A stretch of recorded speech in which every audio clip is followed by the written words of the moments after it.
Alam mo, kasalanan mo to. Ikaw ang dahilan ng lahat ng ito. Mapapatay talaga kita. Tingnan mo siya ngayon. Tingnan mo kung ano nangyari sa kanya. Ate, aray ko. Wala akong ginawa masama. Bitiwan mo ako. Tama na. Alam ko kung anong totoo, kaya wag na wag mo akong sisisihin sa nangyari kay nanay. Dahil sa ating dalawa, ikaw ang may kasalanan.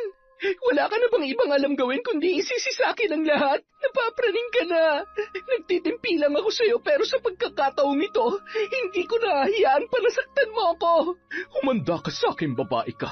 Sa pagkakataong ito, sisiguruhin ko na hindi ka na makakaligtas. Kailangan mo na rin manahimik sa ilalim ng hukay. Sa una't huling pagkakataon, tatapusin ko ang buhay mo at hindi na kita bibigyan ng pagkakataon na makalapit sa albularyong tumulong sa'yo. Marga, tama na. Ano bang ginagawa mo? Hindi ka pa ba nadadala? Hindi ba't namatay na ang nanay mo dahil dyan? Gusto mo na rin ba mamatay? Gusto mo ba? Taon 2019, Quezon.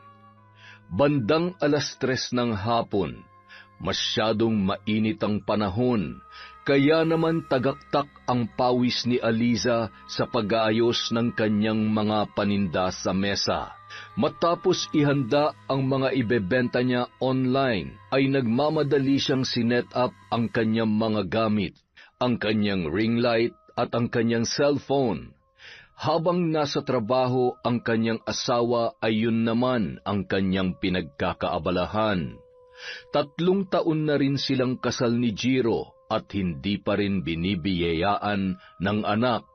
Nang minsang magdalang tao si Aliza ay nakunan naman yon.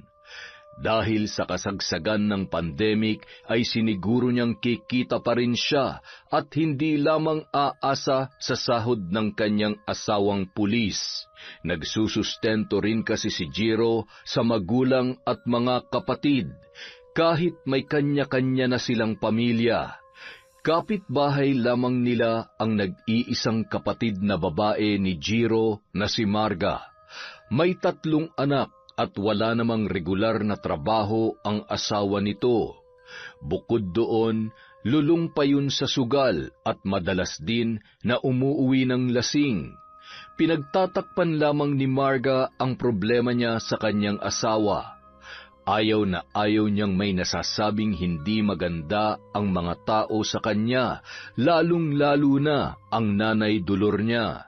Matapos iset up ang kanyang mga gamit ay agad na siyang nagsimula sa pagla-live sa kanyang Facebook account. Ilang segundo lamang ay marami na sa friends niya sa lugar nila ang nanonood at nag-aabang ng kanyang mga paninda. Magandang hapon mga suki! Ang init! Kasing init ng pagtanggap niyo sa mga paninda ko, mga Marsh, Momsy, Bebe, Daddy, Kuya. Marami na naman tayong bagong paninda ngayon, murang-mura. Kaya may na! Sa ating first item, face mask kayo dyan. 10 box lang po ang available. Tuloy ang chismisan, basta suot nyo to at syempre, kailangan nyo rin ng face shield. Just comment, mine face shield. At kung ilan ang gusto nyo, protektado ka na sa virus, pati sa mga taong toxic sa buhay nyo. Charot! Samantala, ng mga oras na yon ay nanonood naman ang panganay na anak ni Marga at aliw na aliw pa kay Aliza. Ang galing-galing naman magbenta ni Tita Aliza. Ang daming bumibili. Ang ganda-ganda niya, no? Tapos mabait pa. Talaga, favorite ako ni Tita Aliza. Ay, hindi ako kaya. Mas favorite niya ako. Lagi niya kaya akong binibigyan ng ano. Ano bang pinagtatalunan niyo dyan, ha? Ano ba yung pinapanood niyo sa cellphone ko? Pauubos ng load niyan, kakapanood ng mga walang kwentang. Abat? Naka-live na naman ng bida-bidat, nagmamaganda kong hipag. Hoy, kayong dalawa, may hugasan doon at ligpitin sa kusina. Asikasuhin niyo na mga yon, dali. Hay, napakainit at lalong umiinit ang ulo ko sa lintik na babaeng to. Naiinis man, patuloy pa rin yon sa panonood sa ginagawa ni Aliza. Maya-maya, dumating naman si Aling Dolor na nakiusisa sa kanyang pinapanood. Sino ba yung madaldal at napakaingay na pinapanood mo? Oh, may dala akong suman dito. Nagluto ang asawa ni Arnold. Ay, teka, si Eliza ba yan? Ano bang pinagagagawa niyan? Ano pa nga ba? Di nagpapapansin. Alam mo, hindi ko maintindihan si Jiro kung bakit kinukonsinti niya ang asawa niyang yan. Tingnan niyo nga ang suot na damit, Nay. Naku, nakakairita. Isa pa, ano na lang ang sasabihin ng mga tao dito sa lugar natin? Hindi siya binibigyan ng pera ng kapatid ko para kumayos siya na akala mo ay pinababayaan ni Jiro? Ay, ewan ko ba kay Jiro? Kung ako lang ang masusunod ay, ewan ko ba? Ni minsan ay hindi man lamang gumaan ang loob ko sa babaeng yan. Kahit sa huling hininga ko, hindi ko matatanggap yan bilang manugang ko. Sana'y makakilala pa ng bago si Jiro at tuluyan ng iwanan ng babaeng yan. Alam ko na, Nanay. Bisitin natin ang babae na yan para lumabas ang sungay. Kapag nangyari yun, sigurado makikita ni Jiro kung anong klaseng babae ang asawa niya. Ano na naman ba yung iniisip mo? Pumalpak na tayo sa una natin plano, kaya siguraduhin mong maganda na yan. Mga anak, ako na lang palang magliligpit dyan. Pumunta muna kayo sa bahay ng Tita Eliza nyo. Maglaro kayo doon, mag-ingay at magtatakbo. Sabihin nyo marami akong ginagawa, kaya doon muna kayo. Bilis! Huwag kayong uuwi hanggat hindi ko kayo sinusundo, ha? Naiintindihan nyo ba? Pero, Nanay... Bingi ka ba? Bilisan nyo na! Dali! Mga batang to talaga!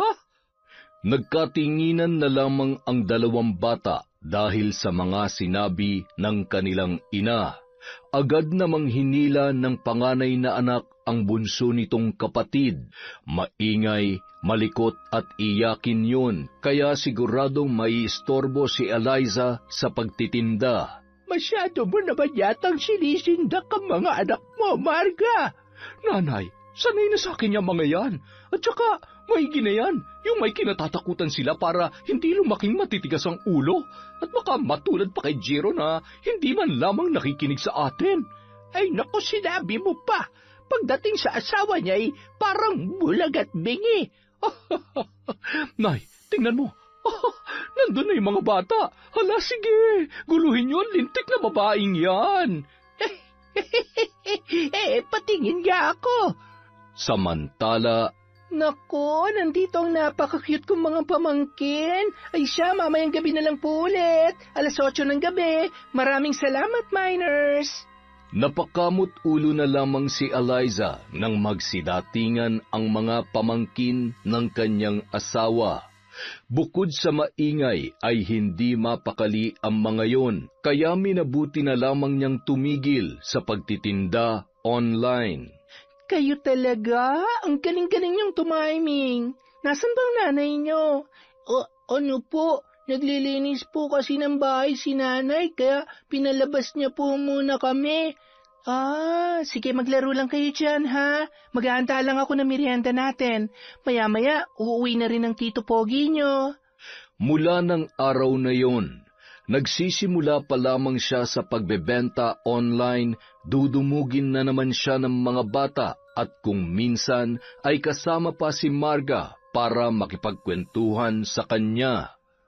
Isang dapit hapon, sinundo na ni Marga ang mga anak niya na kunwari katatapos lamang maglaba. Eliza, nandyan pa ba yung mga bata? Nandito pa, ate. Nandyan ang nanay nyo. Ay, ito talagang mga batang to, nawiwili na sa kakapabalik-balik dito. Ay, naiistorbo na yata ang Tita Eliza nyo. Pasensya ka na, Eliza, ha? Masyado nang napalapit ang loob sa ng mga anak ko. Okay lang naman po, ate. Nilipat ko na nga ang pag-online selling ko sa gabi at nagkakagulo kami. Ay nako, pasensya ka na. Ang dami ko kasing ginagawa sa bahay kaya... Okay lang po, ate. Wala namang problema sa akin. Nag-e-enjoy naman ako kapag nandito ang mga bata. Ay, siya nga pala, ate. Ikaw, ayaw mo bang subukan na kumita sa pagla-live selling? May mga kakilala naman akong supplier, kaya kung sakali, pwede naman po kitang tulungan. Naku, wala akong alam sa ganyan. Ang totoo, natutuwa ako kapag nakikita kitang nagla-live selling eh. Hindi ko kaya yan. Baka naman langawin lang ang mga paninda ko at wala namang bumili at saka baka hindi ako payagan ni Waldo. Sapat naman yung kinikita niya para sa aming mag-anak. Ay, sige po ate, pero kung gusto nyo sabihin nyo lamang po sa akin. Pwede ko po kayong turuan. Ano lang naman to ate libangan lang dahil alam mo na, hindi naman tayo basta-basta nakakalabas dahil masyado pang mahigpit. Tsaka iba talagang kitaan ngayon online. Hindi mo pagsisisihan to ate. Ay sige siya, pag-iisipan ko. Salamat sa pagbabantay sa mga makukulit na to, ha? Bandang 8:00 ng gabi, napasilip si Eliza sa bintana nang dumaan si Waldo. Pasuray-suray at halatang nakainom.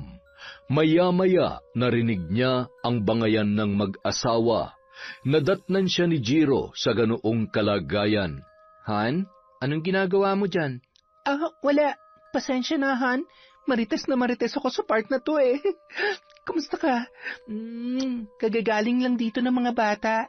Mukhang ginawa ka na ng mangyaya ni ate, ah. Okay lang. Masaya naman ako kapag nandito sila. Ay, pero sana magka-baby na rin tayo. Pero habang wala pa, magpapakabisi na muna ako sa pag-online selling. Ikaw talaga? Basta huwag ka masyadong magpapakapagod at mag-iingat ka sa pagde-deliver, ha? Huwag din sa malalayo. Delikado. At syempre, ayaw kong magkakasakit ang maganda kong online seller. Opo, huwag ka mag-alala. Lagi kong aalagaan ang sarili ko para hindi ka nag-aalala sa akin. Ay, kaya ikaw, ingatan mo rin yung sarili mo, Han, ha? Hindi kita binibigyan ng karapatan na magkasakit. Ay, makapagluto na nga. Magpalit ka na ng damit. I love you. Samantala, Uy, linis ng bahay natin, ah. Nakaluto ka na ba? pambihira, lasing ka na naman? At saka, anong nakaluto na? Anong lulutuin ko wala ka namang iniwan na pambili ng ulam kanina? Ay, huwag mong sabihin na ipinang-inom mo na naman yung kinita mo ngayong araw. Tatamaan ka na talaga sa akin. Ay, nagagalit na naman ang misis ko. Makahiga na nga lang muna at nahihilo ako. Hoy, abot, ano ipapaulam ko sa mga anak mo? Bumangon ka dyan, Waldo! Lintik na ito! Buisit talaga. Talagang tinulugan na ako. Ayaw mong bumangon, ha? Buisit, lagi ka na lamang ganyan. Hindi ka na nagbago. Puros na lamang konsumisyon ang binibigay mo.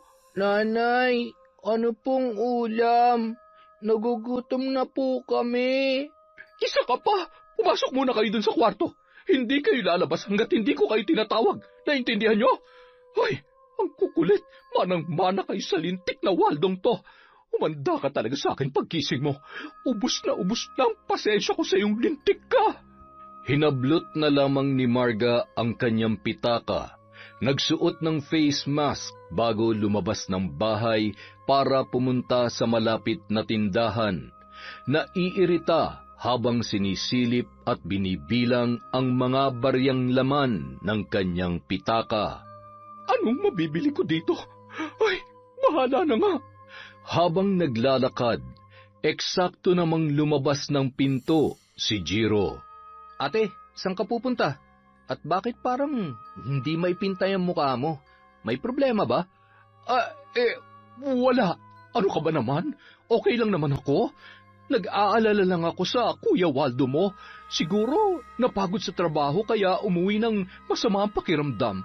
Ayun, hindi makabangon dahil sa masakit ang katawan. Ay, kung kailan naman kailangan ko ng pera, tsaka naman siya nagkasakit. Ganun ba? Heto, pwede na ba yan? Para may panggastos kayo habang hindi pa siya nakakapasok. Kapag kailangan nyo ng pera, magsabi lamang kayo kay Eliza kapag wala ako, ha? Ay naku, wag na. Nakakahiya naman kay Eliza. Sige na ate, tanggapin mo na. Sigurado ka ba? Ay sige, ikaw ang bahala. Masyado ka mapilit Lagi ka mag-iingat sa trabaho mo, Jiro, ha? Agad namang pumasok ng bahay si Jiro matapos nilang mag-usap ng kanyang ate Marga at tumuloy na rin yon sa tindahan. Pagdating sa tindahan ay mayabang niyang inilabas sa pitaka ang 5,000 ibinigay sa kanya ni Jiro. Pabili nga ng itlog at sardinas. Ay, nagsasawa na kasi sa karne ang mga anak ko eh. Ito raw ang gusto nilang ulamin ngayon. Namimiss na raw nila. Ay, ang dami mo namang pera, Marga. Ay, syempre. Ganito talaga kapag maswerte sa mister. Masipag at responsableng asawa ko, kaya naman ang problema ko lang ay kung anong iuulam nila. Ang hirap maging ina. Ayaw ko naman ng paulit-ulit na lang ang ulam at manawa ng mga bata, lalong-lalo na si Waldo. Ay nako, kaya pala hindi kumukupas yung ganda mo dahil maswerte ka sa asawa mo. Swerte kayo magkakapatid sa napangasawa, lalo na yung si Jiro. Maganda na, ay napakasipag pa. Ako'y laging napapamain kapag nag-online selling siya. Ganun ba? Ay mabuti naman. Ganyan talaga kapag hindi na ko kontento sa binibigay ng asawa. Kayod ng kayod na akala mo'y may malaking pangangailangan. Akin na kaya binili ko at yung sukle, pagsamahan mo na rin ng konting bilis. Samantala, habang nagluluto sa kusina si Eliza, ay agad niya namang tinanong ang asawa na tumulong na rin sa paghuhugas ng mga ginamit niya sa pagluluto. Si Ate Marga ba yung kausap mo kanina? Oo, naawa nga ako eh. Bakit? Mukhang problemado nung dumaan kanina. May sakit daw si Kuya Waldo, kaya ayun, hindi makabangon. Baka rin ang kaso at wag naman sanang madali ng COVID na yan. Ganon? May sakit? Seryoso? Bakit, Han? Kasi kanina, nakita ko pa siya na pasuray-suray, kaya naabutan mo ako nakasilip dun sa bintana. Iniisip ko nga kung bakit lasing eh.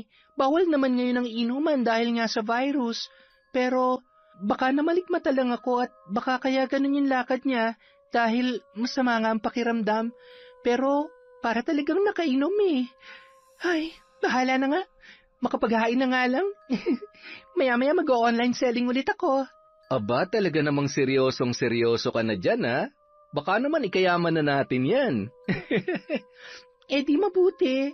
Alam mo, Han, marami rin naman tayong natutulungan dahil hindi na nila kailangan lumabas pa para bumili. Isa pa, murang-mura lang ang mga paninda ko. At yung kinita ko rito, pwede nating itulong kung may nangangailangan.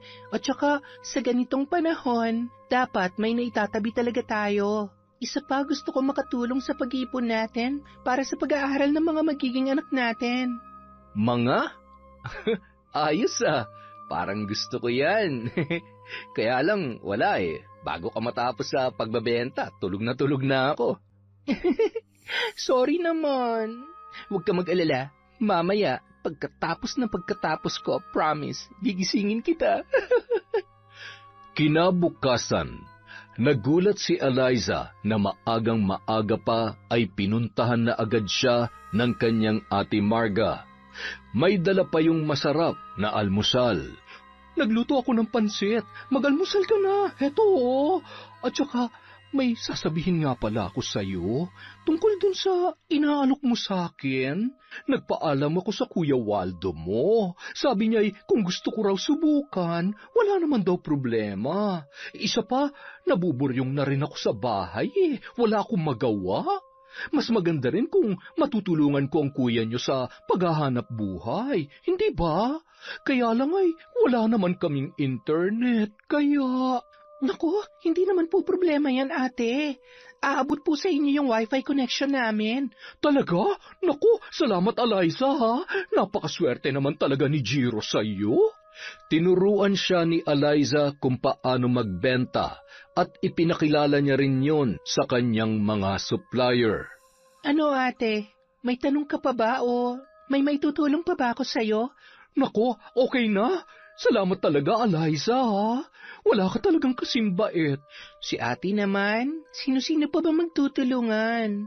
Basta sa una, tiyaga-tiyaga lang po talaga at diskarte kung paano mapapaubos ang paninda. At saka, ano pala ate, para hindi tayo magkasabay sa pagla-live, ikaw sa umaga, ako sa gabi. Baka rin kasi humina ang internet connection kung magsasabay tayo. Ay siya, sige. Wala namang problema dyan. Paano? Uuwi na ako na makabenta na. Sige po ate, galingan mo. Good luck! Salamat naman at kinakausap na ako ni Ate Marga. Siguro naman nagbago na ang tingin niya sa akin. Hindi naman kasi ako katulad ng iniisip nila. Nang araw ding yon, nagsimula ng magbenta si Marga. Marami rin ang natuwa, lalo na ang kanyang mga kaibigan. Hanggang sa lumipas ang mga araw, marami na rin siyang naging customer. Minsan ay nagrerenta siya ng tricycle para makapag-deliver. Kung minsan naman ay isinasabay siya ni Eliza sa kotse nito. Nakapagpundar na kasi ang mag-asawa ng sasakyan na siyang ginagamit ni Eliza sa pagde-deliver ng kanyang mga paninda. Isang gabi, ang sakit ng katawan ko. Nakakapagod. Buti na lang at marami-rami naman ang kita ngayon kesa kahapon. Bakit kaya parang tumutumal ang paninda ko? Parang kailangan ko atang makaisip ng paraan kung, naka-live pa si Eliza? Makanood nga kung may bumibili. Sa kabilang banda, Ay, grabe naman po. Maraming salamat mga miners. Simot na po ang paninda natin. Kakatok na lang po ulit ako bukas sa mga pinto ninyo. Salamat and God bless. samantala, Grabe, 5,000 viewers ang nanonood. Nakakainis. Humanda ka sa akin. ano ba yung binubulong-bulong mo dyan? Matulog ka na. Anong oras na? Manahimik ka nga dyan. Huwag ka magreklamo kung hindi ako didiskarte ay kawawa ang mga anak mo. Kinabukasan, naisipan ni Marga na babaan ang presyo ng kanyang mga paninda. Bumili na kayo. Main nyo ng mga ito. Murang-mura, mas mura kesa sa dating presyo. Mas mura kesa sa paninda ng iba dyan. Sino tong mas magaling magtinda at maayos mag-deliver? Si Eliza, dun na lang kami bibili. Naku, wala namang problema. Mas gusto nyo doon, di doon ka. Lumayas ka dito sa live ko. Biro lang mga sisi ko. Tuloy ang hanap buhay. Sunod na item na tayo. Lalo lamang nadagdagan ang inis ni Marga, lalo na't kahit anong gawin niya ay napakarami pa rin ng customer at higit na mas mabenta ang mga paninda ni Eliza. At lalong nadadagdagan ang inis niya nang magpa-buy one take one pa ang kanyang hipag. Hanggang sa hindi niya na napigilan ang sarili na itago ang inggit at galit sa asawa ng kapatid niyang si Jiro, mula sa pasaring sa kanyang mga post at maging sa live nito. Isang araw, nagtatakbuhan ang mga anak ni Marga sa bahay ni Eliza at Jiro nang biglang nasagi ang cellphone niya at nabasag yon. Dahil natakot ang bata, ay bigla na lamang yung umiyak. Ayan, ang lilikot niya naman kasi. Wala na. Nabasag ng cellphone ni tita. Ay, wag na kayong umiyak. Umupo muna kayo at baka... Lalo pang lumakas ang iyak ng bata, kaya naman napatakbo si Marga para usisain kung ano ang nangyayari. Eliza, bakit umiyak ang anak ko, ha? Ano po kasi, ate? Nabasag niya kasi yung cellphone ko. Tapos, sinaktan mo ang anak ko dahil sa cellphone na yan, ha? Pinag-iinitan mo ba ang anak ko? Makakatikim ka talaga sa akin, babae ka. Halika nga dito. Ate, bitiwan niyo po ako. Hindi ko sinaktan ng anak mo. Aray! Nanay, tama na po. Umuwi kayo dun sa bahay. Bilis, kakalbuhin ko lang muna ang babaeng ito. Pinupuno mo na talaga ako. Sabi na, bitawan mo ako. Talagang lumalaban ka pa? Bakit hindi? Hindi ko sinaktan ng mga bata. Bakit ko gagawin yon? Ang kitid naman ang utak mo, ate. Hindi naman pwedeng hayaan na lang kitang manakit. Kung tutuusin, dapat nga magpasalamat ka pa sa akin dahil inaalagaan ko mga anak mo. Tapos ako pa ang masama.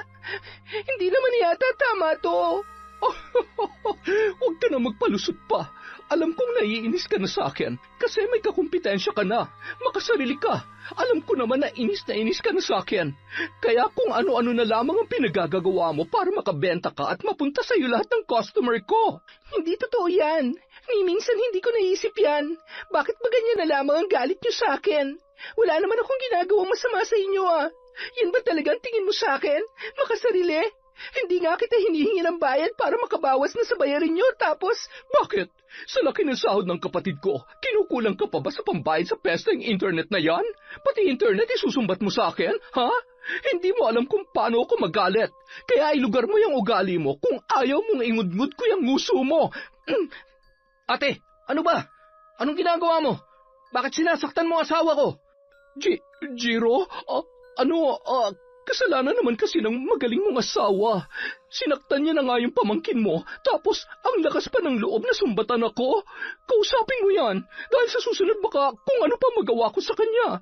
Hindi magagawa ni Eliza yan, ate. Kilala ko siya, at mahal na mahal niya mga pamangkin ko. Isa pa, gusto ko lang din ipaalala sa iyo na ito na ang una't huling beses na masasaktan mong asawa ko. Akala niyo ba hindi ko alam na sinisiraan mo si Eliza sa mga taga rito? Nagtitimpi lang ako dahil ayaw ko ng gulo. Umalis ka na at baka kung ano pa masabi ko. Sige, kampihan mo yung asawa mo. Kalimutan mo ng kapatid mo ko. Magsama kayo, mga buwisit. Han, sorry. Hindi ko naman talaga sinaktan yung bata. Naglalaro sila tapos nasagi yung cellphone ko. Umiyak si Tonton. Siguro natakot siya. Pero hindi ko siya sinaktan, Han. Shh, tahan na. Alam ko. Pasensya ka na kay ate, ha? Nasaktan ka ba ng sobra? May masakit ba sa'yo? Okay lang ako.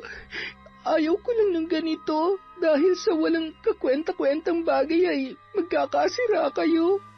Hindi ko alam kung anong nagawa kong mali at galit na galit siya sa akin. Siguro nga, para wala na lamang gulo, itigil ko na lamang ang... Teka, bakit ikaw mag-a-adjust para sa kanya? Ituloy mo lang yung ginagawa mo. Basta alam mong wala kang ginagawang masama sa kanila.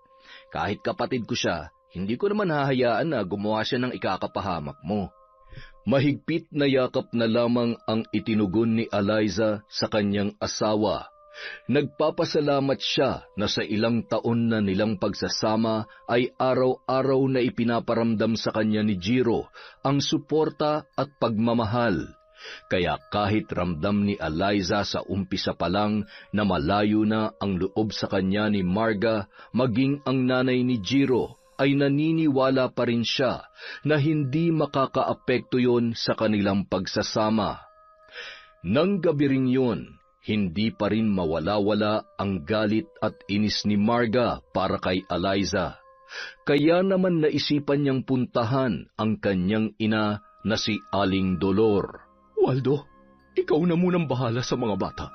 Pupunta lang muna ako kay nanay. Sus, magsusumbong ka lang naman dun eh. Manahimik ka na nga lang at baka lalo lang lumala yung away niyong magkapatid. Ikaw naman talaga may kasalanan eh. Ay... Hindi ko mo nga yung bibig mo kung wala kang magandang sasabihin. Hindi ko kailangan ng opinyon mo. Pakainin mo yung mga anak mo. Huwag mo nang dagdagan pa ang init ng ulo ko. Ay. Tinahak niya ang madilim na kalsada kahit na may kalayuan yon mula sa kanilang bahay. Nang makarating ay sarado na ang kabahayan. Natitiyak niyang tulog na ang matanda. Nay! Nay! Buksan niyo tong pinto! Nay! Marga? Anak, ikaw ba yan? Sandali lamang. Ano ba't kung kailan gabing-gabi na at saka ka naman pumunta dito? Ano ba ang problema mo? Nay, nag-away kami ni Jiro dahil sa lintik niyang asawa. Nakakainis, Nay. Gustong-gusto ko siyang saktan. Alam mo yun? Kung hindi lang talaga dumating si Jiro, nakalbo ko na sana ang babaeng yun eh. Ano na naman bang ginawa ng babaeng yun sa'yo? Ay, wag mong sabihin na kinampihan na naman siya ni Jiro. Malamang. Alam mo naman yun. Daig pa nagayuma.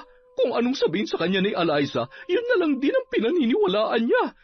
Ay, wag ka na mamroblema. Hayaan mo't kakausapin ko ang kapatid mo.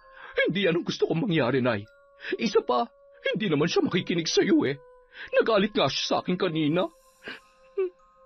Parang hindi niya ako kapatid. Ano ang gusto mong gawin natin? Nanay, alam mo kung anong gusto ko.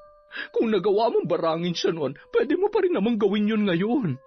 Nay, papayag ka ba na api-apihin na lamang ako ng Babaeng yun? Kung ayaw niyo pwede niyo naman akong turuan. Ay, oo na. Gagawin ko na. Ano bang gusto mong gawin ko dun sa malditang babaeng yon? Takutin niyo. Gumawa kayo ng paraan para hindi na siya makapag-inarte pa. Gusto kong lagyan mo siya ng mga kati-kati para hindi na mainganyong bumili ang mga customer niya. Sino ba naman ang bibili sa babaeng maraming sugat sa katawan? Siya, sige na. Ako na ang bahala. Pambihira. Baka mamaya ako pang mabalikan ng gagawin kong ito. Alam mo naman ang nangyari nung huli kong ginamit ang kaalaman kong ito. Hindi mo ba naaalala ang nangyari sa tatay mo? Nay, hindi yun. Sadya namang may sakit talaga si tatay. Yun ang dahilan ng pagkamatay niya, hindi ang pambabarang mo. Anak, hindi mo kasi naiintindihan. Ay, Nay, kung ayaw niyo sabihin niyo na lang. Hindi yung ang dami-dami niyo pampalusot. Uuwi na nga lang ako. Marga, sandali. Ay, masyado ka namang matampuhin. Sige na, gagawin ko na. Huwag ka na magtampo-tampo dyan. Ako nang bahala sa kanya. Salamat, Nanay. Sige po, uuwi na ako. Hindi na ako makapaghintay na maparusahan ang babae na yun. Lintik siya sa buhay ko. Sige na, umuwi ka na't gabi na. Nako, asikasuhin mo na ang mga apo ko. Nakangising umalis si Marga na parabang nabunutan ng tinik ng mga oras na yon. Nang makarating sa bahay ay patapos nang kumain ang kanyang asawa at mga anak. Oh, wala nang ulam? Malay ba namin kung uuwi ka na? Akala ko doon ka na makikihapunan kay Nanay Dolor Ay, anong iuulam ko ngayon? Pambihira naman. Ano? Ako pa magliligpit niyan? Ako pa bang paghuhugasin mo ng mga pinagkainan ninyo? Eto na, huhugasan ko na. Ay, lagi na lamang mainit ang ulo mo. Pagbubukas ba kita ng sardinas? Gusto mo ba? Ay, ako na. Maghugas ka na lang dyan at baka... Ay, nakakairita. Ay, huwag ka nang magalit. Magtatrabaho na ulit ako. Ay, wag! Magpakasarap ka lamang sa paghilata. Ay, tulungan mo na lamang ako sa pagde-deliver ng mga paninda ko. Baka sakaling matuwa pa ako sa'yo. Nakakapagod na. Nakakapagod ng pagtakpan ko yung katamaran at pagiging lasenggo mo. Samantala, habang hinahalungkat ni Aling Dolor ang kaban kung saan doon nakatago ang mga kagamitan sa pambabarang na minana niya pa sa mga magulang niya, ay nag-aalangan naman siya sa kanyang plano. Gayunpaman, nasisiguro niyang magagalit si Marga sa oras na hindi niya sundin ang kagustuhan noon. Bagamat nag-iisang babae, si Marga talaga ang paborito niyang anak sa lahat. Sinimulan ni Aling Dolor sa pagsindi ng kandila. Hinipan niya ang may katamtamang laki ng itim na aklat. Napakarami kasing alikabok. Gayon din ang isa pang kahon na naglalaman ng iba't ibang garapon. Mayroon ding isang bagay na nakahulmang tao. Kulay puti yun, ngunit mababakas sa itsura nito ang kalumaan at may mga ilang parte na animoy warak na. Kapansin-pansin din ang isang bilog na bagay kung saan nakatusok ang iba't ibang karayom. May mga botelya rin na naglalaman ng iba't ibang orasyon, mga likido na kinargahan ng mga orasyon na maaaring gamitin upang linlangin, lasunin, paglaruan o manipulahin ang isang biktima. Napangisi siya nang maalaala ang mga araw na matyaga siyang tinuturuan ng kanyang ina kung paano gagamitin ang mga nakasulat sa aklat at mabisang paraan ng pambabarang. Kaya niyang paglaruan at takutin lamang ang kanyang bibiktimahin at maaari ding patayin agad-agad kung kanyang gugustuhin. Nakangiti siyang dinampot ang isang larawan na nakaipit sa unang bahagi ng aklat na kanyang hawak nung mga oras na yon. Napakaganda mong babae pero ewan ko ba, wala man lamang akong maramdamang kahit kaunting amor para sa'yo. Tutal, kahit ano namang gawin ko mula pa noon, ay hindi ko kayo mapaghiwalay ng anak ko. Di sige. Sa pangalawang pagkakataon, dito ko na lamang idadaan ang pagkayamot ko sa iyo. Isa pa, ayaw na ayaw ko sa lahat ay ang madedehado si Marga. Dahil sa iyo, lalo lamang napapalayo ang loob sa amin ni Jiro. Kung dati nagawa kong ilaglag ang batang nasa sinapupunan mo, ngayong gabi naman, hindi kita patutulugin. Gamit ang karayom na ito, paulit-ulit kong tutusukin ang manikang ito. Maninikip ang dibdib mo, na parang sinasakal at nalulunod.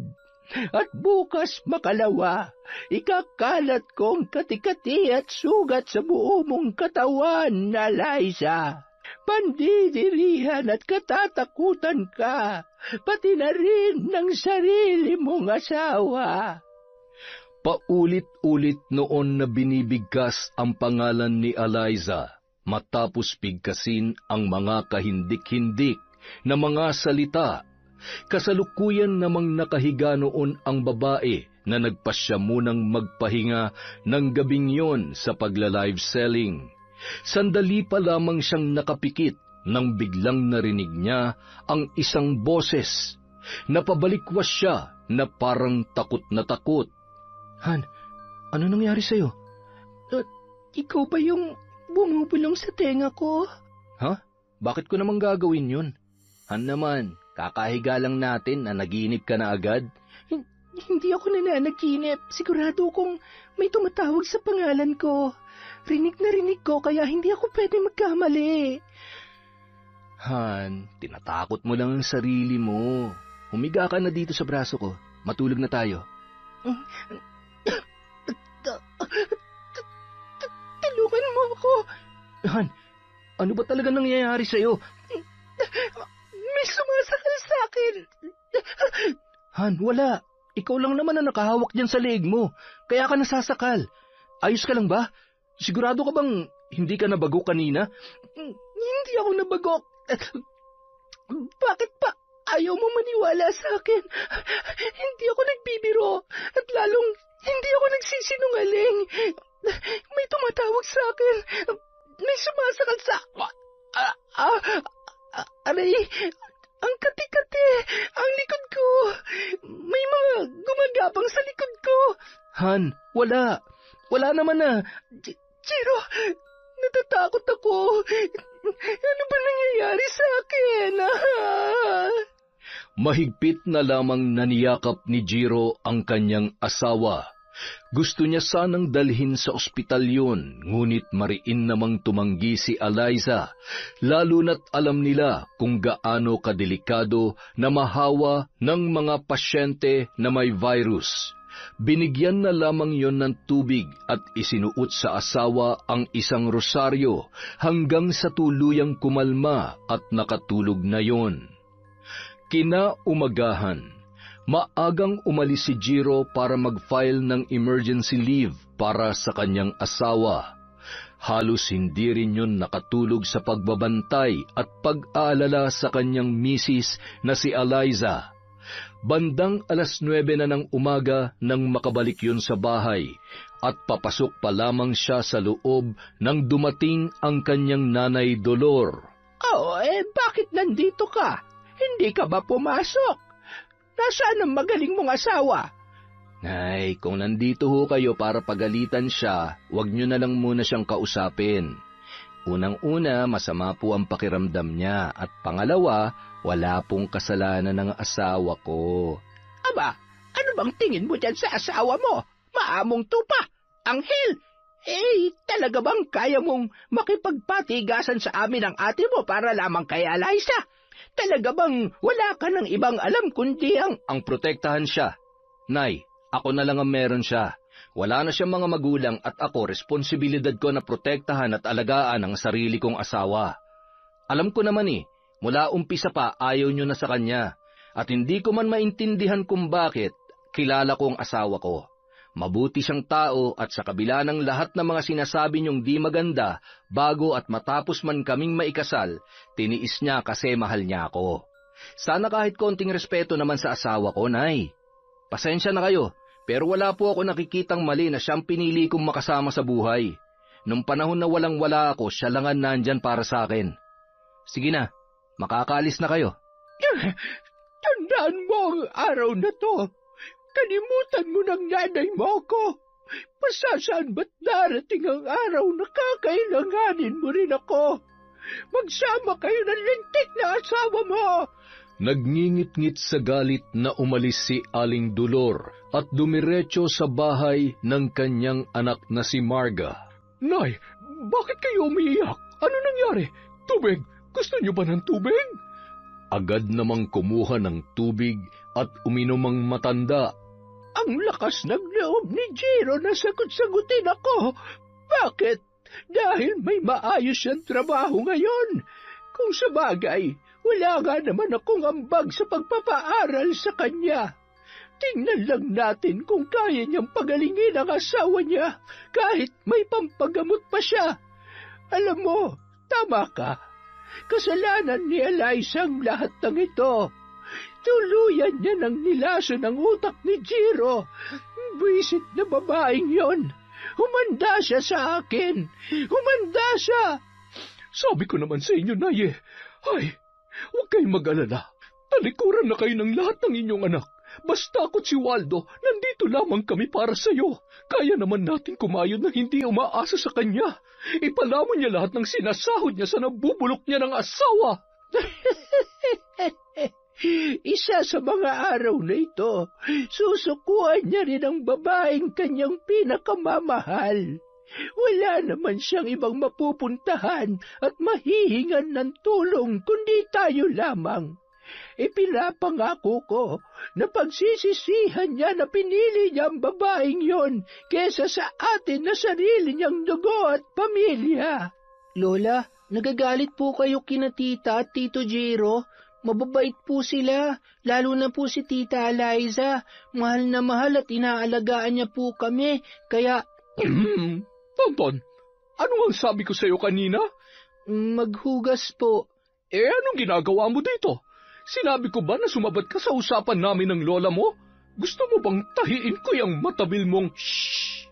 Huwag mo nang pagalitan. Sige na po, maghugas ka na. Huwag mong hahayaang pumunta ang mga bata doon. Hayaan mong lamunin sila ng lungkot at kamalasan sa loob ng kanilang pamamahay. Habang nag-uusap ang mag-ina, narinig pa nila ang pagsigaw ni Eliza mula sa kabilang bahay. Nagkatinginan sina Aling Dolor at Marga na nababatid na kung ano ang nangyayari nung mga oras na yon.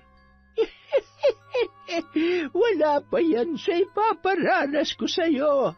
Humanda ka dahil hindi ako titigil hanggang sa sumuko na ang anak ko. Mapapagod at iiwanan ka rin niya.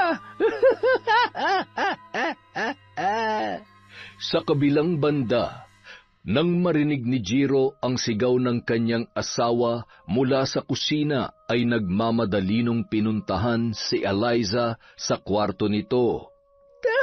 Ang sakit!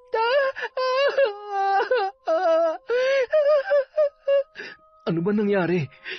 Nahulog ako sa kama. Aray! Nahihilo kasi ako eh. Medyo nandidilim ang paningin ko. Nahihilo, nagsusuka. Baka naman naglilihi ka na ulit, Han. Sayang ka na naman eh. Tapos mamaya biglang wala na naman. Huwag ka nga, Han. Masyado kang excited kaya tuloy. Han, okay lang yun. Huwag mong isipin na pinapressure kita, ha? Magkaanak man tayo o hindi, mahal na mahal pa rin kita. Siya nga pala, nakatulog ka ba ng maayos? Sobrang sama pa rin ba ng pakiramdam mo? Salamat, Han. Nakatulog naman ako kahit papano dahil binantayan at inalagaan mo ko. Hindi ko talaga alam ang gagawin ko kung wala ka. Sorry, ha? Natakot lang talaga ako kagabi. Hindi ko rin kasi alam kung bakit nangyayari yan sa akin. Napapraning na yata ako. Ay, hindi bale. Lalabanan ko tong nararamdaman ko. Mawawala din to. Baka kailangan ko lang talagang magpahinga o baka yung katawan ko hindi lang talaga sanay na walang ginagawa. Kaya mamaya susubukan ko na ulit mag-online selling. Makikilogin na lang muna ako sa cellphone mo, ha? Sayang naman ang mga sabon ko dyan. Pinag-aagawan at patok na patok pa naman yon. Sigurado ka? Opo, huwag kang mag-alala. O siya, sige. Basta ako na lang munang bahala sa mga gawaing bahay. Ikaw naman munang aasikasuhin at aalagaan ko. Magluluto muna ako ng pagkain natin. Ha? Pakis nga muna sa nahihilo kong misis. Napakaganda naman talaga kahit wala pang ligo at hindi pa nagsusuklay. Nambola ka pa. Sige na po, magluto ka na. At nagugutom na yata ako kaya ako nahihilo eh. Buong araw ay maayos at maganda naman ang pakiramdam ni Eliza. Ngunit may mangilan-ngilan ng pantal sa kanyang likod at hindi niya naman gaanong pinansin yun, lalo na't hindi naman nangangati nung mga oras na yun. Bandang 8:00 ng gabi, nakatapos ng maghapunan ang mag-asawa, tinulungan pa siya ni Jiro sa pagsiset up ng kanyang mga gagamitin at pag-aayos ng online niyang sabon at iba pang pampaganda.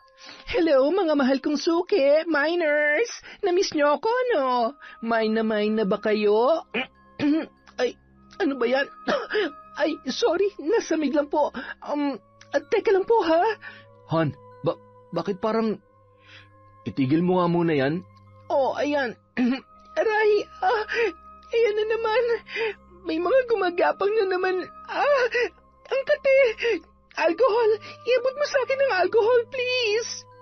Nataranta na naman tuloy si Jiro nung mga oras na yon na hindi malaman kung paano tutulungan at pakakalmahin ang asawa. Napakaraming pantal at mga pigsa na tumubo sa buong katawan ng babae, partikular sa kanyang likod, muka at maging sa kanyang ulo. Han, kailangan na kitang dalhin sa ospital. Kailangan nating malaman kung ano nangyayari sa'yo at kung anong sakit mo. Han, hindi ko kailangan ng doktor. Wala akong sakit. Isa pa, mas mamamatay ako kapag dinala mo ko doon.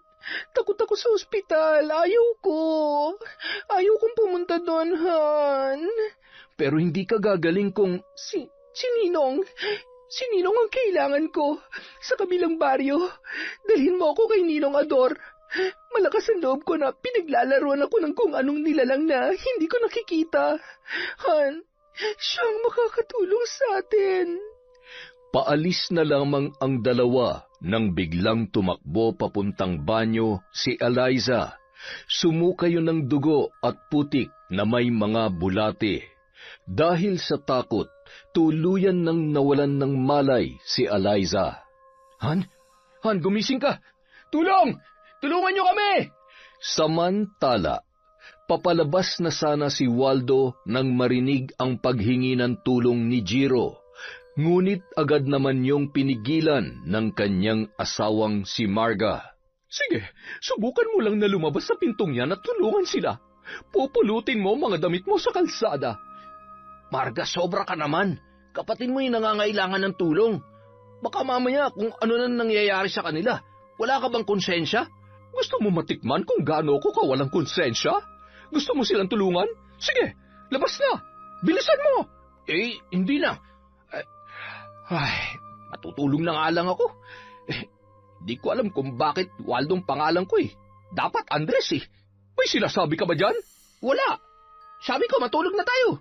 Samantala, dahil alanganing oras at hindi maganda ang lagay ni Eliza, nakisuyo na muna si Jiro sa kanyang kapitbahay na sunduin ang albularyo sa kabilang kanto.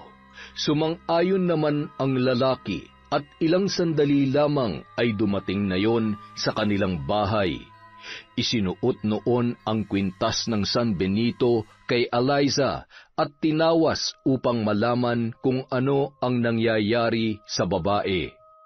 Isang malakas na alagad ng kadiliman na nagpapahirap sa iyong asawa. Kawawa naman siya. Kapag hindi ka nakagawa ng paraan, baka kung ano pang masama ang gawin niya sa asawa mo. Ano pong ibig niyong sabihin? Mayroong mga nilalang dito sa lupa na sumasamba at nagpapaalipin sa itim na kapangyarihan. Nambibiktima sila ng mga taong katulad ni Eliza. Maaaring galit, inggit, o napaglalaruan lamang. Hindi natin alam kung ano ang dahilan, pero ang pinakamadaling paraan ay makahanap ng mas magaling na albularyo na makakatulong sa inyo na labanan ng mambabarang na posibleng may gawa nito sa kanya. Ay, Sus Mariosep, sabi mo nga ay pangalawang gabi pa lamang na nagkakaganito siya. Sa tingin mo, mabubuhay pa kaya siya sa susunod na mga araw kung ganyan ang kalagayan niya? Pansamantala lamang nakaginhawahan ng mararamdaman niya ngayon. Bukas sa muling pagsapit ng dilim, siguradong may panibago na namang balak ang mambabarang na may gawa niyan. Napakabait ho ng asawa ko, at saka wala naman siyang kaaway. Sigurado ka? Baka naman karibal. Pulis ka, pogi at siguradong marami kang... Tatang naman, loyal ho ako sa asawa ko. Wala po akong ibang karelasyon. Siya, pasasan ba't malalaman din natin kung sino may gawa nito? Basta humanap ka ng albularyo na kayang tapatan at pasukuin ang hayop na mambabarang na yan. Sa kabilang baryo, si Ador. Magaling yon. Pupunta na nga po sana kami doon, kaya lang nawalan siya ng malay. Bukas na bukas din po ay didiretso kami doon. Natatakot po ako at hindi ko po kakayanin kung may mangyayaring masama sa asawa ko. Huwag ka mag-alala. Maawain ng Diyos. Hindi niya pababayaan ang asawa mo. Kinabukasan, habang nagwawalis sa labas ng bahay, napansin ni Marga ang papaalis na sina Jiro at Eliza. Dahan-dahan na naglalakad papunta sa sasakyan nila at nakatungo ang ulo ni Eliza sa balikat ng kanyang asawa. Mapapansin ang panghihina at malubha niyang kalagayan. Kadiri, mukha na siya nabubulok ngayon. Buti nga sa'yo. Sigurado, dadalhin niya yan sa ospital. Sa hina ng katawan niya, matutuluyan yan kapag dinapuan pa ng virus. Bye-bye, Eliza. Rest in peace. Habang nagwawalis, ay bigla namang dumating si Aling Dolor sa bahay ni Marga, at masayang-masaya naman niyang nadatnan ang kanyang anak. Mukhang ang saya-saya mo yata, anak. Oo naman, Nay. Bukod sa nasakin ang mga customer ni Eliza, mataas ang kita, maraming pera. Tapos, may good news pa, Nay. Nakita ko kanina sina Eliza at Jiro. Siguradong pupunta na yun sa ospital. Kahit saan pa mang pribadong ospital o kahit sino pang mahusay na doktor, hindi na siya mapapagaling. Ay, pasasaan ba? At kapag natuluyan ang babaeng yon, babalik at babalik na sa atin si Jiro. Tama, at higit sa lahat, hindi niya maaaring malaman na may kinalaman tayo sa nangyayari sa asawa niya. Paano kung dalhin nila sa albularyo yon? Hindi ba? Paano kung maisip nila na... Kasasabi mo lamang, hindi ba? Sabi mo dadalhin sa ospital, tapos ngayon, biglang... Ang sakit naman nun, Nay. Malay ko ba? Natural, may pera sila Di sa ospital yun. Halos kalahating oras din ang biyahe ng mag-asawa dahil pasikot-sikot na daan at nasa liblib na bahagi ang bahay ni Mang Ador. Kilala bilang isang albularyo. Ninong yon sa binyag ni Eliza, kaya nasisiguro na mag-asawa na yun mismo ang makakatulong sa kanilang problema. Tao po! Tao po! May mga bisita yata ako Sandali lang. Ninong? Eliza, anak, ikaw ba yan? Ano nangyari sa'yo? Mano po, Ninong? Ako nga po ito. Ninong, tulungan niyo po ako. Hindi ko po alam kung anong nangyayari sa akin. Si Jiro po pala, asawa ko. Ay, tumuloy kayo. Dito. Umupo kayo. Kailan pa ito? Pangatlong araw na po ngayon. Mambabarang ang may gawa nito. Ay, Diyos ko. Napakaraming sugat at may mga lamang. Grabe. Demonyo at wala siyang awa. Kung sino man yon, lintik lang ang walang ganti. Isang pagkakamali na ikaw ang biniktima niya. Huwag kayo matakot. Kayang-kaya kong pagalingin si Eliza. At higit sa lahat, ibabalik ko doble at triple sa mambabarang na yon ang ginawa niya sa'yo. Pati na rin sa may masamang loob na may pakananan lahat ng ito. Hindi ko po alam kung anong ginawa kong mali para mangyari sa akin to. Wala naman po akong sinasagasaang tao, pero bakit? Ganun talaga. Kung minsan, gumawa ka man ng tama sa mata ng mga taong may lihim na galit sa iyo, wala silang ibang makikita kundi ang pagkakamali mo. Kung minsan naman, may mga taong sadyang makitid ang utak at nagpapatalo sa inggit sa kanilang puso. Hayaan mo, hindi naman magtatagumpay ang mga taong tulad nila. Sandali lamang at kukunin ko mga gamit ko sa panggagamot. May idinikit si Mang Ador na medalyon sa noo ng babae. Dikit na dikit yon at napapaaray naman si Eliza. Tila ba nag-iiba-iba ang kanyang boses. Okay lang po ba siya? Han, ayos ka lang ba? Okay lang siya. Huwag ka mag-alala. Hawakan mo ang balikat niya habang inuusal ko ang orasyon. At nag-usal na nga ang matanda ng kakaibang salita na tanging siya lamang ang nakakaunawa. Lahat ng sumpa at sakit na nasa loob ng katawan ng babaeng ito ay ibinabalik ko sa iyo at sa lahat ng may masamang loob na dahilan ng lahat ng ito. Rebulatar Dominus!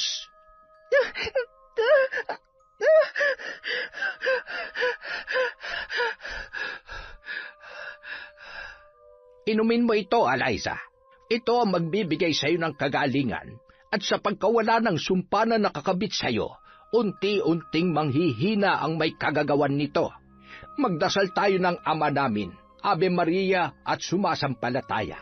Sabayan mo kami, Jiro, bilang tanda ng ating pananampalataya sa Diyos. Pagkatapos nito, kailangan natin siyang paliguan gamit ang mga dahon na tuluyang magtatanggal ng sumpa sa kanyang katawan. Samantala,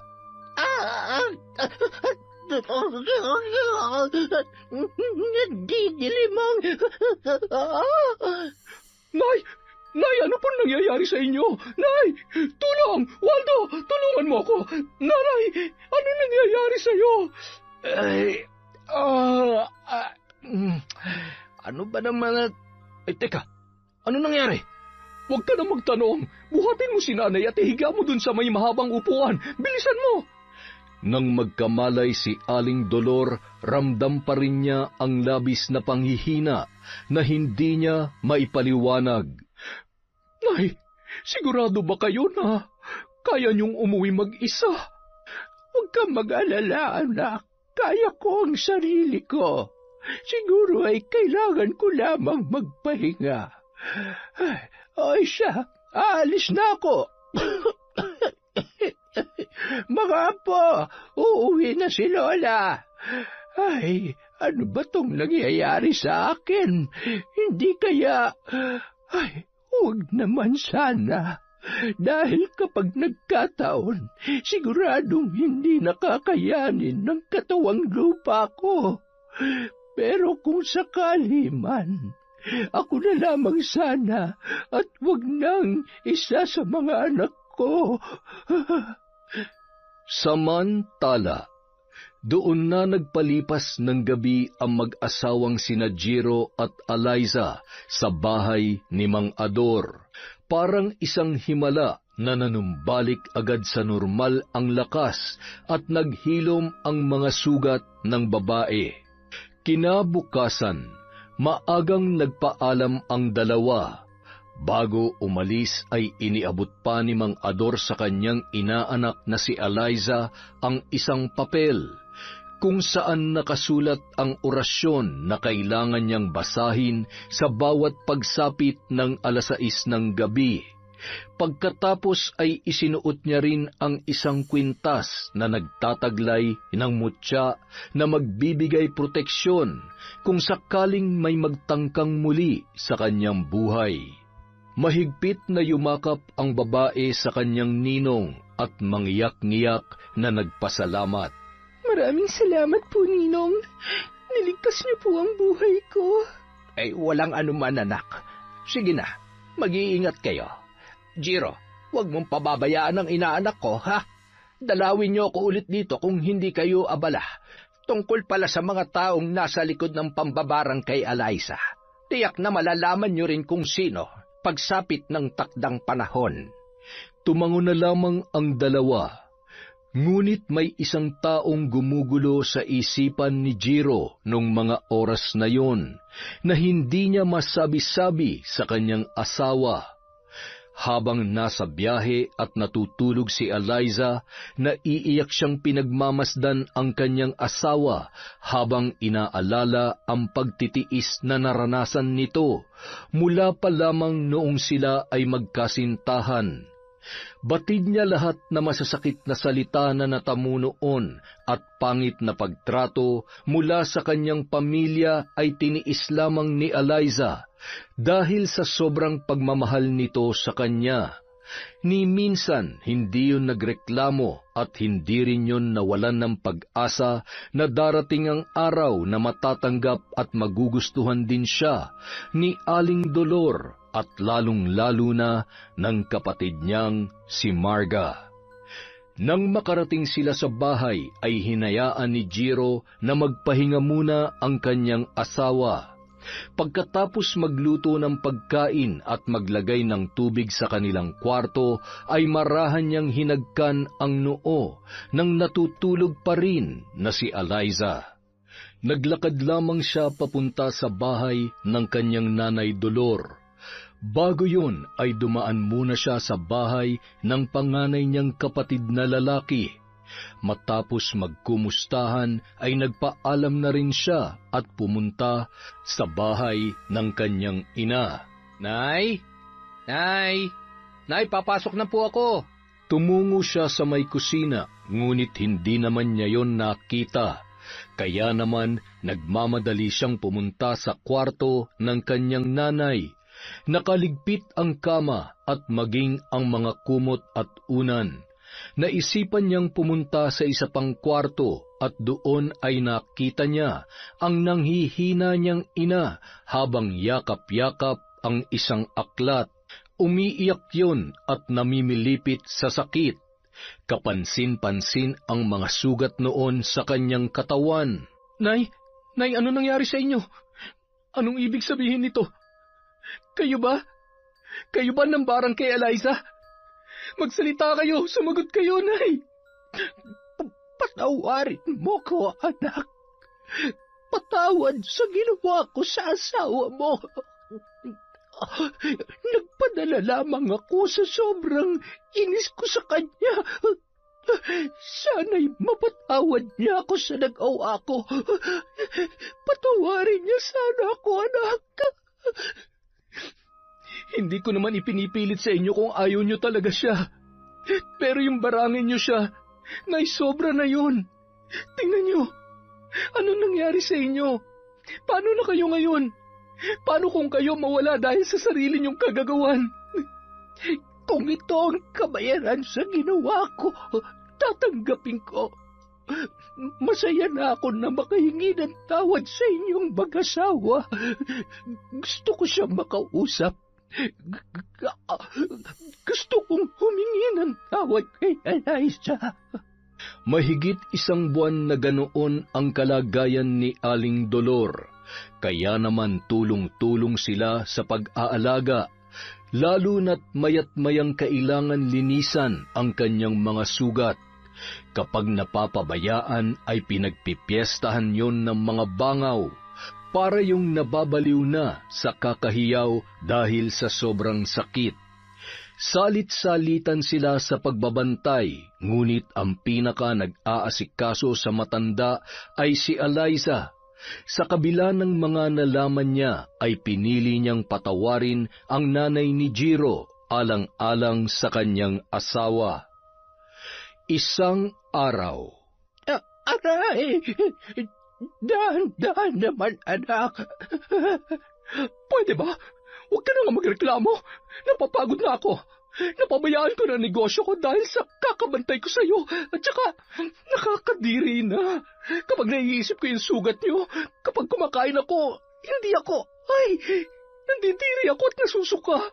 Hanggang kailan niyo ba kami pahihirapan? Alam niyo, mas mabuti pang mamatay na lamang ako. Yun ba? Yun ba ang gusto mong sabihin? Hindi mo ba alam na dahil sa'yo?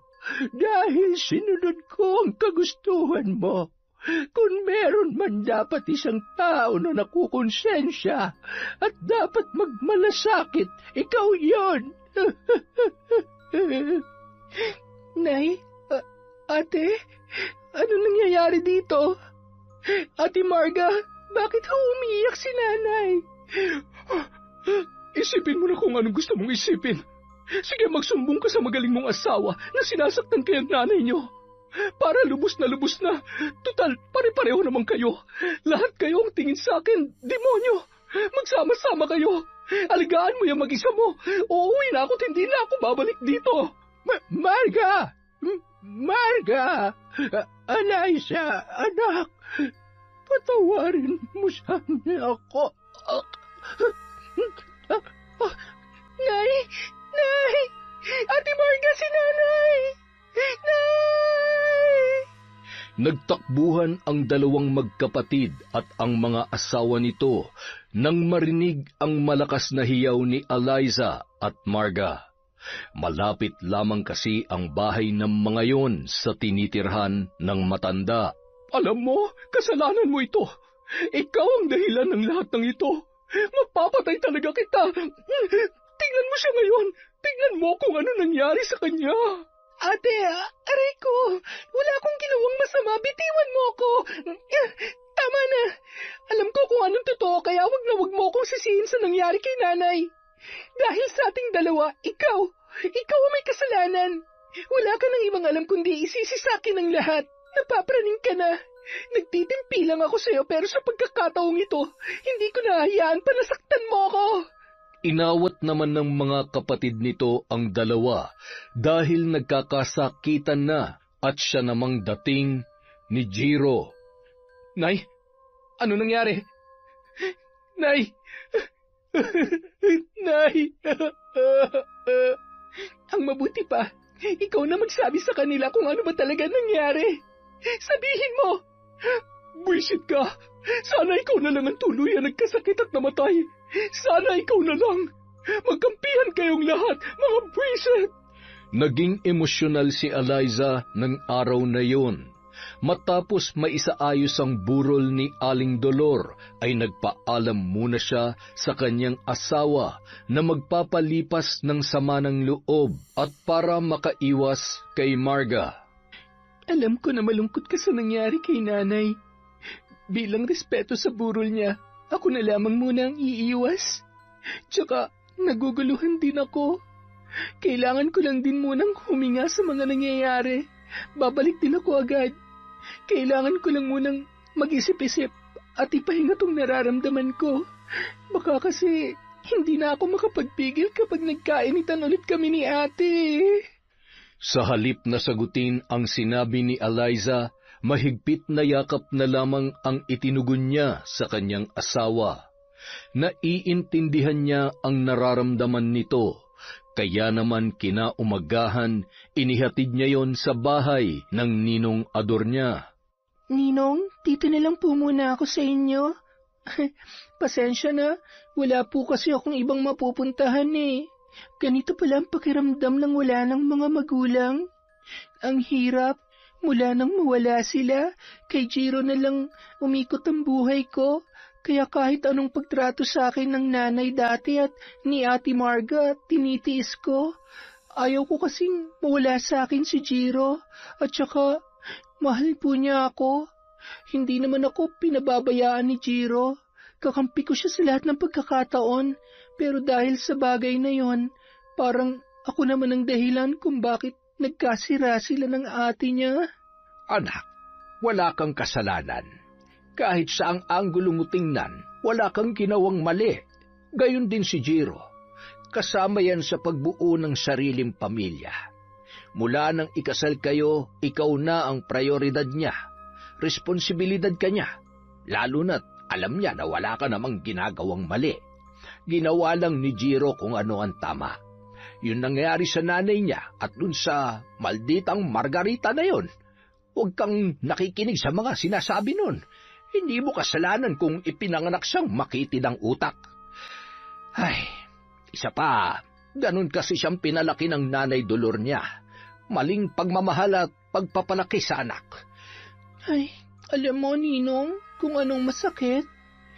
Si nanay ang nambarang sa akin. Inamin sa akin ni nanay ang lahat. Humingi siya ng tawad at kahit mabigat sa kalooban ko, pinatawad ko po siya. Ang masaklap, ginawa niya yon para kay Ate Marga. Sabi ko naman sa'yo, lalabas din ang totoo. At yun nangyari sa nanay ni Jiro. Yun na ang buwelta ng ginawa nila sa'yo. Grabe, Nong. Kung nandiri ako sa sarili ko nung nagpagamot ako sa inyo, mas malala po yung kinanay. May pagkakataon na kapag pinapalitan ko siya ng damit at nililinisan ko yung sugat niya, hindi ko alam kung namamalikmata ba ako pero may mga nakikita kong uod. Pati yung mga suka niya, may bulati at insekto. Tapos yung buhok niya nalalagas na po lahat. Ganun talaga kapag gumawa ng kasamaan. Doble o triple ang nagiging kabayaran. Basta hanggat patuloy mong dinarasal yung binigay ko sa'yo at suot mo ang kwintas na yan, hinding-hindi natatalab pa ang sumpa kahit sino pang magaling na mambabarang ang utusan ni Marga.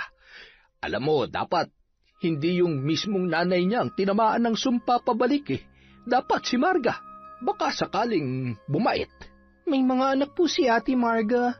Kung sakaling sa kanya nangyari yon, kawawa naman po ang mga bata.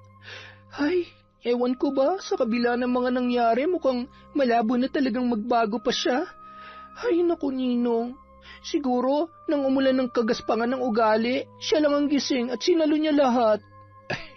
Halika, tuturuan kita ng iba pang orasyon na alam ko, para kung sakali man na kailanganin mo, ay alam mo na kung papaano po protektahan ang sarili mo. Makalipas ang 1 linggo, matapos mailibing si Aling Dolor, sinundo na rin ni Jiro ang kanyang asawa sa bahay ng ninong nito. Naiwang nagliligpit ng mga gamit sina Waldo at Marga. Nagmamadaling tumungo sa isang kwarto ang babae para hanapin ang aklat at mga gamit ng nanay niya sa pambabarang. Pagkatapos makuha ang mga yun, ay inilagay niya sa isang garbage bag at binitbit papauwi sa kanilang bahay. Ano naman yung bitbit mo? Huwag mong sabihin na dadalhin mong basurang yan sa bahay. Pambira ka naman, oo. Akin na't itatapon ko. Ano ba? Kung ikaw kayang ibalibag ko dyan, alam mo kanina pa ako nagtitimpi sa'yo. Inuubos mo na naman ang pasensya ko. Iniuubos? Ang sabihin mo, wala ka naman talagang pasensya pagdating sa akin. Lagi ka nalang galit. Ay, ano na naman yung binubulong-bulong mo dyan, ha? May sinasabi ka ba? Minumura mo ba ako? Minumura ka dyan. Kahit napakasama ng ugali mo, ni minsan hindi kita minura, oy. Mahal kaya kita kahit... Ay, huwag na nga lang. Parang tanga to. Tara na nga, bilisan na natin at siguradong nagkakagulo na naman sa bahay yung mga anak mo. Ay, salamat naman sa Diyos. Nasapian din ng magandang hangin. Sa loob ng 1 linggo, paulit-ulit na binasa at pinag-aralan ni Marga ang aklat ng karunungan. Binasa niya ang bawat pahina upang masigurong magtatagumpay siya sa kanyang plano. Isang gabi, habang natutulog ang kanyang asawa at mga anak, ay tumungo siya sa kusina upang isagawa ang ritual ng pambabarang. Matapos magsindi ng mga kandila, ay binuklat niya ang aklat at isa-isang binasa ang mga salitang nakasulat doon, habang hawak ang manika at isang mahabang karayom. Kinuha niya ang isang maliit na kutsilyo na gagamitin niya upang gilitan ang leeg ng kanyang biktima. Umanda ka sa akin, babae ka. Sa pagkakataong ito, sisiguruhin ko na hindi ka na makakaligtas. Kailangan mo na rin manahimik sa ilalim ng hukay. Sa una't huling pagkakataon, tatapusin ko ang buhay mo at hindi na kita bibigyan pa ng pagkakataon na makalapit sa albularyong tumulong sa'yo. Papatayin kita. Papatayin kita, Eliza. At itong kutsilyong ito ang tatapos sa buhay mo. Samantala, napabalikwas si Eliza na tila ba wala sa sarili na tumungo sa kusina. Buti na lamang ay napansin at nagising si Jiro nang hinawi nito ang braso niya na nakayapos sa kanyang asawa. Sinundan niya yon at laking gulat niya nang makitang kinuha noon ang kutsilyo at tila wala sa sariling tinatapat yon sa kanyang leeg. Huwag kang lalapit sa akin. Kung hindi ay gigilitan ko ang leg ko. Han, wag! Ano ba nangyayari sa'yo? Bitawan mo ang kutsilyong yan. Han, makinig ka sa akin. Pinaglalaruan na naman ba siya? Kailangan ko siyang buhusan ng tubig na may orasyon. Agad niyang kinuha ang baso na nasa kanilang kwarto. Dinadasalan yon ni Eliza bago matulog at yon ang kanyang iniinom. Sakto na may kalahati pang tubig yon. Nagmamadaling kinuha at isinaboy sa muka ng kanyang asawa. Bigla na lamang nanumbalik sa sarili, ngunit ramdam niya ang paninikip ng kanyang dibdib. Nakita niya ang kwintas na binigay sa kanya ng kanyang ninong na nakalimutan niyang isuot ng gabing yun. Agad niya yung itinuro kay Jiro at isinuot yun sa kanya. Pagkatapos ay sabay nilang inusal ang mga dasal na ibinilin sa kanila ni Mang Ador. Nang manumbalik sa normal ang kanyang lakas, ay mahigpit niyang niyakap ang kanyang asawa at sabay na napahagulgol ang dalawa. Tahan na. Ligtas ka na. Mahal kita. Bakit nangyayari sa akin to? May nambabarang na naman ba sa akin? Mula ngayon kahit anong mangyari, wag na wag mong huhubarin ang kwintas mo. Naintindihan mo? Pinapakaba mo ko eh. Sobrang nag-alala ako sa'yo. Samantala, Hindi pwede to. Dapat mamatay siya. Dapat mamatay ka na. Marga, tama na. Ano bang ginagawa mo? Mambabarang ka? Babarangin mo na naman si Eliza? Hindi ka pa ba nadadala? Hindi ba't namatay na nanay mo dahil dyan? Gusto mo na rin ba mamatay? Gusto mo ba? Pwede ba? Huwag mo akong sinisigawan. Wala kang alam. Bobo ka. Kaya kung wala kang magandang sasabihin, manahimik ka. Huwag mo akong pakikialaman kung ayaw mong ikaw ang barangin ko. Hindi ko lubos akalain na aabot ka sa ganyan. Tanggap ko naman kung ganyang kababa ang tingin mo sa akin. Pero yung kasamaan mo, yung ginagawa mo, hindi na makatao yan. Nababaliw ka na. Narinig mo ako? Nababaliw ka na. Hindi ako ang baliw. Hindi ako baliw. Bahala ka sa buhay mo. Ang dapat sa iyo mabuhay mag-isa dahil walang magtatagal dyan sa ugali mo. Wala ka ng ibang inisip kundi ang sarili mo. Ngayon, mabuhay ka mag-isa mo. Iiwan ka na namin ng mga anak mo. Sige, umalis ka at isama mo yung mga anak mo. Wala akong pakialam dahil mga pabigat lang kayo sa buhay ko. Ang yabang mo. Tingnan ko lang kung hindi mamatay sa gutom yung mga anak mo. Oo, lasenggero ako at tarantado. Pero kaya ko magbago at pinipilit kong kumayod para sa mga anak ko. Tandaan mo yan. Di baling hindi ko sila kayang buhayin sa karangyaan, pero hindi ko hayaan na lumaki at mamulat sila sa kasamaan. Mga anak, halina kayo. Aalis tayo. Dun muna tayo sa lola nyo. Bilis na! Mga anak, sandali. Iiwan niyo ba ako? Iiwan niyo ba talaga si nanay? Sasama po kami kay tatay. Ayaw namin sa'yo, bad ka. Lagi mo kaming pinapalo at inuutusan gumawa ng masama. Tatay, tayo na po.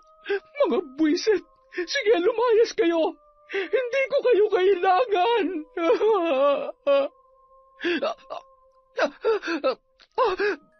Bakit parang nanghihina ako? Ang mga pako, namamanhid ang mga pako. Kailangan kong matanggal yung karayom sa manika. Habang gumagapang, pilit niyang inaabot ang manika na nasa mesa sa may kusina. Matapos niyang tanggalin ang karayom ay nakatayo naman ang babae. Nakita niya na lamang ang dugo na tumutulo sa iba't ibang parte ng kanyang katawan. Napakarami niyang sugat sa braso na animoy sinaksak. Napahawak yun sa kanyang muka nang maramdaman niya na tila gumaspang yon dahil sa kung ano-anong mga tumutubo. Hindi! Hindi ito maaari! Hindi pwede mangyari sa akin to! Aray! Maya-maya, nagpalingon-lingon yon nang marinig ang isang boses na pamilyar para sa kanya. Anak! Anak ko! Tama na! Itigil mo na ito! Sumama ka na lamang sa akin! Huwag ka lalapit sa akin! Patay ka na!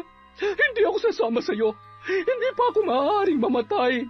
Papatayin ko pa si Eliza! Kailangan ko siyang patayin!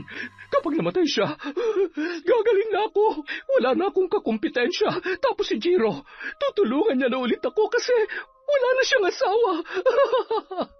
Yung mga anak ko, siya na magpapaaral! Tapos yung asawa ko, Nay, makakahanap na siya ng magandang trabaho! Yayaman na ako, Nanay! Shh! Mga anak, huwag kayong maingay! Doon kayo maglaro sa kwarto! Kausap ko ang lola niyo! Kinaumagahan, nagising si Jiro at Eliza sa lakas ng sigaw ni Marga. Bit-bit ang kanyang mga paninda at nakasuot ng mahabang damit na napakaganda. May dala rin yung itak. Eliza! Lumabas ka dyan! Papatayin kitang babae ka! Lumabas ka, sabi! Yung mga anak ko, tinago mo na naman! Kinuha mo ng kapatid ko, pati anak ko, ninakaw mo rin! Inggitera ka! Mas maganda ako sa'yo! Mas marami na akong customer ngayon! Han, anong nangyayari kay ate? Bakit nagkakaganyan siya? Ang dami niya sugat na parang... Siya nga! Hindi kaya ginamit niya yung aklat ni nanay para barangin ako? Ay, Diyos ko! Ano ba naman at kailangan pang umabot sa ganito? Yung mga bata, baka mapahamak yung mga bata. Hindi tayo maaaring lumabas. Mukhang tuluyan ng nasiraan ng bait si ate. Kailangan niya ng medikal na atensyon. Mukhang naapektuhan ng pag-iisip niya. Ay, sandali lang. May tatawagan lang ako para masundo siya. Habang may kausap si Jiro sa cellphone, ay tumawag naman kay Eliza si Waldo para ipaalam ang nangyari. Dinala sa mental hospital si Marga. Pagkatapos ay bumalik naman sa bahay nila si Waldo at ang mga bata. Ipinagpatuloy ni Eliza ang online selling para matulungan ang mga anak ni Marga at Waldo. Siya na ang nagde-deliver ng mga order at buwanan siyang sinasahuran ni Eliza para makaipon. Madalas din nung binibisita ang kanyang asawa. Sa kasamaang palad ay hindi na yon nakakakilala pa. Sino ka? Baliw ka, no? Ikaw talaga, hanggang ngayon talaga namang. Oo na. Kahit ginaganyan mo ko, mahal na mahal pa rin kita at baliw na baliw pa rin ako sa'yo. Ay, sana gumaling ka na. Alam mo, hinahanap ka na ng mga bata. Malalaki na sila at nasa maayos ng kalagayan. Magpagaling ka na, ha? Wala akong sakit. Ikaw magpagaling. Inom ka ng gamot. Patulog ka doon. Baka mamaya magwala ka na naman. Tingnan mo yun, oh. Ikukulong ka nila doon. Wala ka.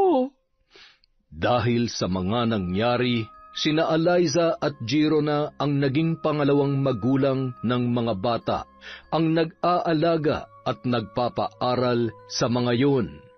Makalipas ang 2 taon, O, yung mga baon nyo, ilalagay ko na dito sa bag nyo, ha? Mag-aaral na mabuti at huwag makukulit.